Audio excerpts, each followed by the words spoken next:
Dysfunctional families and societies. The fundamental building blocks of societies are families. It is no wonder that more and more dysfunctional families results in dysfunctional societies.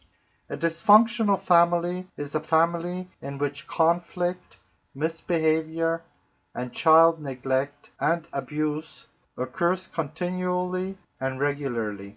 Children grow up in such families with the understanding that such an arrangement is normal. Dysfunctional families are primarily a result of parents affected by addictions, untreated mental illness, or hopeless poverty. Family dysfunction is hereditary. Parents of dysfunctional families were more than likely children of dysfunctional families. With modern transportation, communication, and globalization, our world has shrunk to become a global village. The global village is made up of rich and poor dysfunctional families which represent nations. The town center, filled with shops, represent multinational corporations.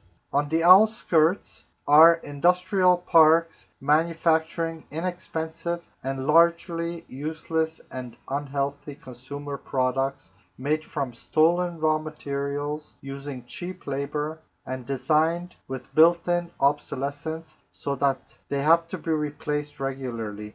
The rich neighborhood is near the center and close to the stores, while the ghetto isolates the rich neighborhood from the slums on the outskirts of town, far away from the stores and close to the factories that exploit them. The families represent nations. Dads represent governments making and enforcing the rules.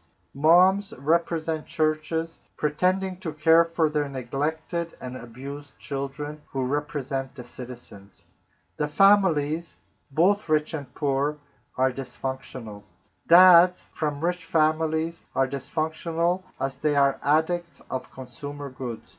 Their drug dealers represent the central banks and their banksters.